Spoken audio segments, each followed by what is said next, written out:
Idul Fitri 1442 Hijriah di tengah pandemi, seluruh negara membatasi kegiatan untuk menekan kasus penyebaran COVID-19 dan mengurangi resiko terpapar COVID-19. Lalu bagaimana situasi Idul Fitri di Turki? Kini kami telah terhubung dengan mahasiswa Indonesia yang berada di Turki, Amal. Baik, Amal, bagaimana kabarnya pada hari ini dan tentunya mohon maaf lahir dan batin. Alhamdulillah, Mas, di sini baik kita. Mohon maaf lahir dan batin juga. Salam dari teman-teman PPI Turki untuk masyarakat Indonesia semuanya. Baik, tentunya Oke. ya, Amal bagaimana? Amal mungkin boleh diceritakan sedikit untuk kita semua bagaimana situasi Idul Fitri 1442 Hijriah yang ada di Turki. Oke, baik. Jadi situasi Idul Fitri di sini tentunya tidak semeriah atau tidak seramai Indonesia karena sampai saat ini pemerintah masih memberlakukan lockdown. Jadi terhitung dari tanggal 29 hingga nanti tanggal 17, pemerintah Turki masih menerapkan lockdown. Tapi untuk sholat Idul Fitri sendiri, kemarin kita udah boleh sholat Idul Fitri dengan tentunya menerapkan protokol-protokol kesehatan seperti pemakaian masker, terus dengan menjaga jarak dan lain sebagainya. Jadi untuk suasana Lebaran sendiri di sini sepi karena lockdown, tapi kemarin alhamdulillah kita tetap bisa tetap bisa melaksanakan sholat Idul Fitri berjamaah di masjid-masjid terdekat. Itu Bang. Ya, baik tentunya. Jadi meskipun saat ini sedang lockdown, tapi alhamdulillah masih dapat tetap melaksanakan sholat Idul Fitri bersama-sama ya. Baik, kalau dari Iya, Amal sendiri, apa yang dirindukan dari berlebaran di Indonesia?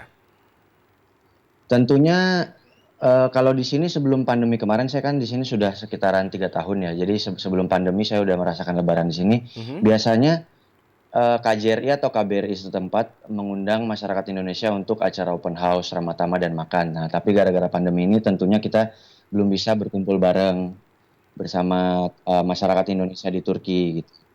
Jadi suasana Lebaran masyarakat Indonesia di Turki yang tentunya kita mahasiswa semua rindukan.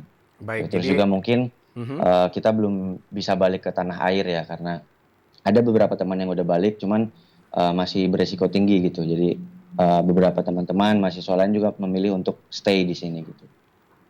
Ya, jadi tentunya Amal sendiri juga sudah merasakan bagaimana berlebaran di Turki sebelum pandemi ini ya. Jadi memang sepertinya Benar, terasa sekali ya. ya perbedaannya untuk di tengah-tengah pandemi saat ini.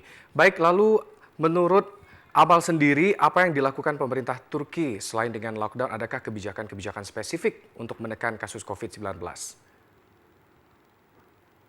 Baik pemerintah Turki melakukan banyak sekali pencegahan-pencegahan untuk mencegah wabah COVID ini sendiri. Selain lockdown yang kemarin udah terhitung dari tanggal 29 hingga 17, pemerintah Turki juga menerapkan selama bulan Ramadan kemarin mereka menutup semua restoran untuk makan di tempat. Baik. Jadi bagi pelanggan yang ingin makan ya harus take away gitu atau mesan dari aplikasi atau mesan dari layanan telepon dan lain sebagainya. Ya, jadi Selain itu memang mhm. pemerintah Turki juga membatasi transportasi umum. Jadi transportasi umum yang biasanya ramai atau padat dan juga yang biasanya lalu lalang benar-benar dibatasi oleh pemerintah Ya, transportasi jadi umum memang gitu. benar-benar ketat ya kalau kita perhatikan Amal. Tentunya kita semua berharap agar pandemi COVID-19 dapat segera berakhir. Tentunya juga tetap semangat Benar. untuk teman-teman yang ada di Turki pada saat ini tetap dapat merayakan Hari Raya Idul Fitri 1442 Hijriah meskipun secara virtual dengan keluarga ataupun dengan sahabat lainnya. Baik, terima kasih Amal yang telah bergabung bersama kami di TVRI Sumatera Selatan. Salam sehat. Siap, Mas.